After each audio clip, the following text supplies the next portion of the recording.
Bom dia, classe. Tudo bem com vocês? Aqui tá tudo em ordem. Nós, eu e a Vilma, a gente é grupo de risco, por causa da idade e mais alguns probleminhas de saúde que nós temos. Então a gente está se cuidando, para ficar longe desse bichinho terrível, que é o nome dele certo é SARS-CoV-2, ou novo coronavírus, e o nome da doença é Covid-19. Então, sem a gente perder muito tempo, nós vamos orar primeiro, depois a gente dá início à lição. Senhor Deus, nosso Pai, nós queremos agradecer ao Senhor porque nós estamos aqui para aprender mais e mais da Tua Palavra. E não só aprender, mas também viver a Tua Palavra. Então eu quero te pedir que o Senhor nos abençoe, fazendo com que tudo aquilo que eu disser aqui, o que for da Tua parte, seja guardado no coração de cada um. O que for do João, que seja esquecido. Em nome de Jesus, amém. Pois bem, hoje nós vamos aprender a respeito de uma vida que agrada a Deus. O título da lição é respeitando a individualidade, mas eu não gostei muito porque o texto lá que a gente vai estudar fala mais a respeito disso, de uma vida que agrada a Deus. Então eu preferi mudar, colocar esse título, não desmerecendo o autor. Eu apenas não gostei. Então é um texto que fala, uma lição que fala a respeito de a gente deixar que Deus fique contente com a vida de cada um de nós. Então, é assim. O que acontece? O texto nosso está baseado na primeira carta aos Tessalonicenses 4, de 3 a 6. Mas eu quero ambientar vocês historicamente no que aconteceu. Vocês estão vendo aí um mapinha das viagens missionárias de Paulo. Paulo, na sua carta aos Tessalonicenses, está preocupado com aqueles irmãos, lá da cidade de Tessalônica, porque ele não teve muito tempo para ensinar tudo aquilo que ele gostaria de ensinar. O que aconteceu? Bom, antes de falar de Paulo, eu vou falar a respeito da cidade. Tessalônica era uma cidade importante no período romano, era uma cidade portuária em que havia muito comércio e era uma cidade que vinha navios de tudo quanto era lugar. Então era uma cidade bastante movimentada. Essa era a Tessalônica. E foi aí que Paulo chegou, naquele sonho que ele teve quando ele estava lá quando ele estava ali na Galácia. Ele sonhou com aquele homem dizendo: passa para aqui para Macedônia e ajuda a gente. E o Espírito Santo não deixou ele ir para outro lugar que não fosse para Macedônia. Então ele foi para Troade, de lá ele foi para Filipos e aí chegou em Macedônia. Aí em Macedônia ele começou a ensinar os irmãos lá. Primeiro ele entrou na sinagoga e começou a ensinar na sinagoga, falando a respeito de Jesus, mostrando nas Escrituras quem era Jesus. E muitos começaram a se converter, a entregar suas vidas ao Senhor Jesus. Então ele, e à medida que foi passando, gente de não só pessoas comuns, mas gente que possuíam muitos bens, gente importante. Só que os judeus, uma parte dos judeus que não se converteram e não concordavam com os ensinamentos de Paulo, começaram a fazer todo um trabalho de prejudicar o apóstolo Paulo. e criaram uma situação bem complicada. Só que os irmãos esconderam Paulo e, como esses judeus sabiam que ele estava na casa de Jason, invadiram a casa. Mas não acharam Paulo, né? Pegaram Jason e alguns irmãos e nessa confusão toda eles acabaram tendo que pagar uma multa e serem libertos. Mas nesse interim, né, aí Paulo ficou mais um dia ou dois e fugiu para Bereia, que é uma outra cidade pertinho de Tessalônica. Lá ele foi muito bem recebido pelos judeus daquela sinagoga, a ponto de, enquanto ele falava a respeito de Jesus, os bereanos ficavam conferindo, né? Então eles tanto é que eles são citados na Bíblia até hoje, que eles ficaram conferindo o que Paulo falava, se aquilo tudo era verdade. Só que o que aconteceu? Aquela turba lá de Tessalônica, sabendo que Paulo estava em Bereia, correram para lá, para expulsar Paulo. E os irmãos lá de Bereia, percebendo o que estava acontecendo, pegaram Paulo e mandaram Paulo para Atenas, que é bem mais longe. Vocês podem olhar aí no mapa, né, que Paulo saiu de Bereia e desceu até Atenas. Só que ali ficou Timóteo e Silas, lá em Bereia. Pois bem, esse o cenário do que acontecia com a igreja de Tessalonicenses, quando Paulo escreveu a carta. Paulo estava muito preocupado com eles, né, porque ele escreveu duas cartas, ensinando as coisas para eles não perderem, né, os ensinamentos que Paulo passou para eles. Aí, no capítulo 4, nos versos de 1 a 8, nós lemos assim: quanto mais, irmãos, já os instruímos acerca de como viver a fim de agradar a Deus, e de fato assim vocês estão procedendo. Agora lhes pedimos e exortamos no Senhor que cresçam nisso cada vez mais. Então, olha, o pessoal lá de Tessalônica estava realmente procurando agradar a Deus, né? E Paulo estava feliz com relação a isso. Mas ele chamou a atenção, estava chamando a atenção para que eles cresçam mais ainda. Então ele continua: pois vocês conhecem os mandamentos que lhes demos pela autoridade do Senhor Jesus.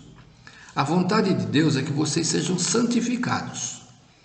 Abstenham-se da imoralidade sexual. Cada um saiba controlar o próprio corpo de maneira santa e honrosa, não com a paixão de desejo desenfreado, como os pagãos que desconhecem a Deus. Nesse assunto, ninguém prejudique a seu irmão, nem dele se aproveite. O Senhor castigará todas essas práticas, como já lhes dissemos e asseguramos. Porque Deus não nos chamou para a impureza, mas para a santidade. Portanto, aquele que rejeita essas coisas não está rejeitando o homem, mas a Deus que lhes dá o seu Espírito Santo. Pois bem,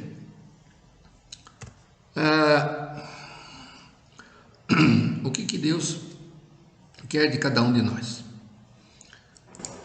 Deus quer que a gente se santifique. Deus quer que a gente procure uma vida de santidade.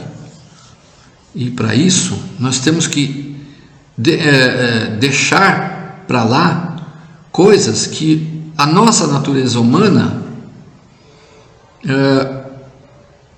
nos impõe. Eu sei que vocês estão numa fase de mudanças, né? Uma fase em que os hormônios estão aí bombando no corpo de vocês, né? Então, tem crescimento de pelo que vocês não tinham antes, os meninos começam a ficar com a voz mais grave, a musculatura começa a ficar mais pronunciada, já não tem aquele corpo de molequinho, né? Já começa a ficar com uma musculatura mais mais não assim bombado, mas uma musculatura mais de adulto, né? Isso vai se desenvolvendo cada vez mais até ficar até a fase adulta. Vocês vão ganhando mais força e tudo mais. No caso das meninas, né? Surge o aparecimento de seios, as meninas começam a menstruar, e o corpo das meninas também muda. Há uma revolução hormonal enorme, tanto nas meninas como nos meninos. Pois bem, e obviamente, por causa desses hormônios, né, Deus faz as coisas completas, vem o desejo sexual. E é aí que a coisa pega. O que Deus quer da gente? Quer que a gente controle isso, que a gente segure isso, né? Então vamos ver lá no texto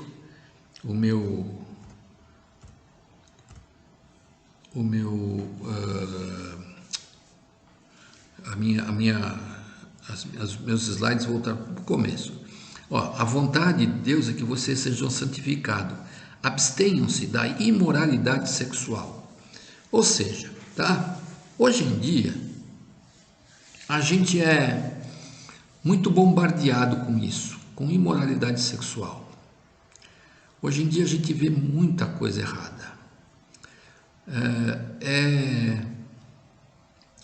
São pessoas que ficam jogando para as nossas mentes uma série de coisas que não são agradáveis a Deus, né? A iniquidade é muito forte. O que é iniquidade? Iniquidade é o prazer do pecado. Imoralidade sexual é tudo aquilo que envolve uma vida sexual errada. Então é assim, a lascívia, né? A lascívia é aquele desejo, aqueles pensamentos imorais que as pessoas cultivam nas suas mentes, né? É a prostituição, é a fornicação. Fornicação é o sexo antes do casamento, né? Aí tem o adultério, que é dentro do casamento, né? Então, mas aí o que acontece? Se as pessoas se deixam levar por isso, né? Hoje em dia, vocês, né, recebem, todo mundo recebe esse bombardeio aí direto, né, de pessoas e programas de TV e coisas que não são próprios para pessoas da minha idade, por exemplo, como pior ainda na idade de vocês. Então, cuidado com isso. Deus quer que você trabalhe isso na sua vida de uma maneira que seja correta, de uma maneira que seja boa, que seja procurando agradar a Deus. Em todo tempo a gente deve agradar a Deus. E isso é uma coisa... é difícil? É difícil. É uma das coisas mais difíceis para um ser humano. Se abster da imoralidade sexual. Mas não é impossível. Basta você se apegar a Deus. A outra coisa, né, fala que santidade no casamento começa antes do namoro. Então o que o texto diz? Cada um saiba controlar o próprio corpo de maneira santa e honrosa. É aquilo que eu estava falando, né? Vocês estão agora numa fase em que os hormônios de vocês estão aí explodindo dentro do corpo de vocês, né? E é nessa hora que vocês têm que começar a aprender a controlar o corpo de vocês. E qual é a maneira que você pode fazer isso? Orando, pedindo a Deus para que te dê forças para passar por essa fase e também lendo a palavra, né? A palavra de Deus nos ensina como é que a gente tem que se cuidar, se manter. É impossível né? Alguém pode falar assim, é impossível alguém passar por essa fase e não cair. Olha, eu digo para vocês que não é verdade. Conheço gente que teve a vida toda uma vida em que ele controlou o próprio corpo e que pôde, depois, conheceu uma pessoa, namorou, se casou e aí pôde viver o casamento de uma maneira digna. Então isso é uma coisa importante para cada um de nós, né? Você tem que ter esse tipo de mentalidade para que você não caia em pecado, para que isso seja uma coisa que quando você chegar lá, né, no dia do seu casamento, você fala, consegui, né? Estou entrando nessa vida de casado de maneira limpa, pura e santa. Tá bom? Então é isso que você tem que procurar fazer. A outra coisa que você tem que fazer é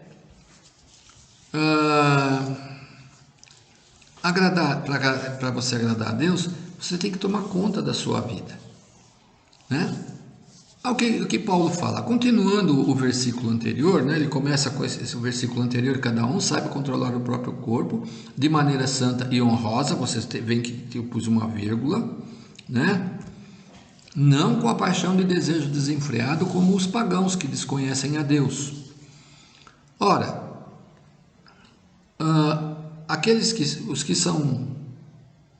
os que não são de Cristo têm esse problema, o desejo desenfreado, aquela paixão desenfreada, que não, em que eles não se cuidam. Então, o camarada não está nem aí, ele sai com as meninas, e as meninas saem com os rapazes, eles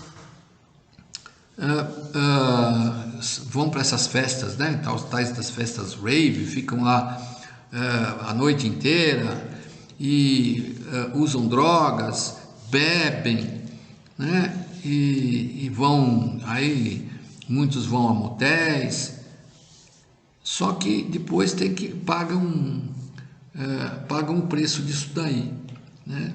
Muitas vezes acontecem coisas que a pessoa tem esse prejuízo para o resto da vida, né? Então a gente tem que cuidar para que não tenhamos, não sejamos como os pagãos.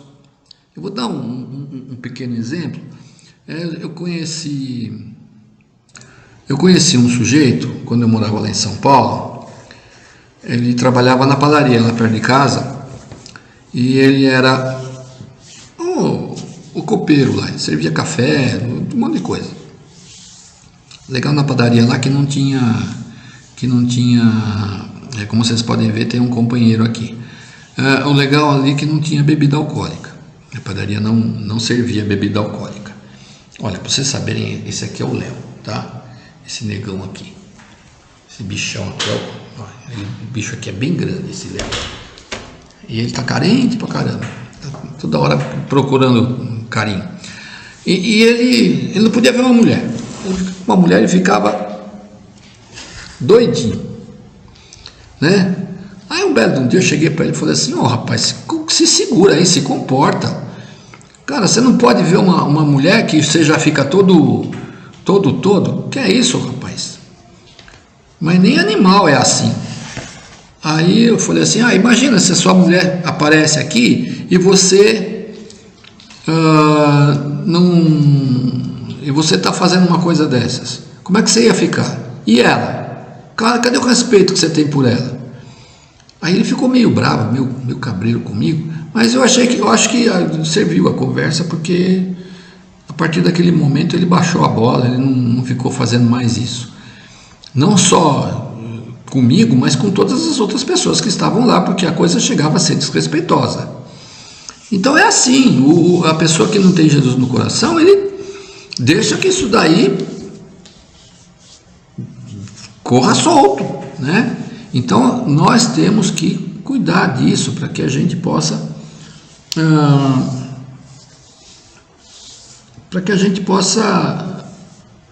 ter uma vida abundante junto com Cristo. Você vai falar assim, mas eu não posso nem namorar. Pode, namorar pode, mas tem o tempo certo para você namorar. Você tem que namorar pensando em se casar. Namorar por esporte, aí não dá, tá? Ficar, pior ainda, sabe? Porque você dá vazão a uma paixão desenfreada, como diz o texto. Então, vejam só, isso é uma coisa que é importante para a vida de vocês, para a vida, futuramente para a vida conjugal de vocês, porque vocês vão entrar no casamento sem culpa. Muitas pessoas que fazem sexo antes do casamento, aliás, a grande maioria se sente culpada, porque entendem que não deveriam ter feito. E isso é uma coisa que, por exemplo, que quando você vai e se casa com aquela pessoa que você ama, você vai se sentindo, você vai para o casamento se sentindo indigno, sujo. E se você vai e se mantém firme até o dia do seu casamento, você vai para o seu casamento feliz. Você vai para o seu casamento se sentindo a pessoa mais alegre, porque você venceu uma batalha, e essa batalha você vai demonstrar para sua esposa ou marido que valeu a pena. Então, eu deixo para vocês esse pequeno estudo a respeito de santidade, de santificação.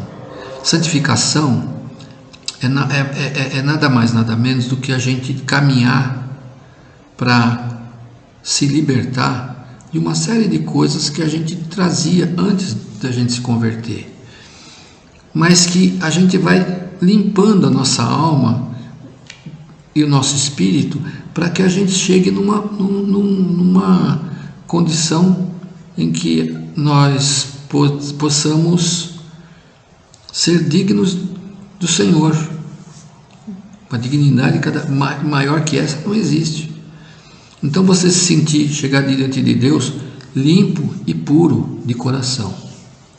Esse é o estudo que eu trouxe para vocês. Espero que vocês assistam essa aula e pensem a respeito, porque isso é importante para a vida de cada um. Vamos orar? Senhor Deus, nosso Pai, eu quero te agradecer por tudo aquilo que o Senhor tem nos mostrado na vida de cada um de nós, para que a gente possa mais e mais aprender do Senhor. Que a gente possa, através desse estudo e de outros que nós vamos ter, que a gente possa mais e mais andar com o Senhor. Dá-nos um domingo gostoso junto com a nossa família e que a gente possa ser cada vez mais feliz ao teu lado. Em nome de Jesus, amém.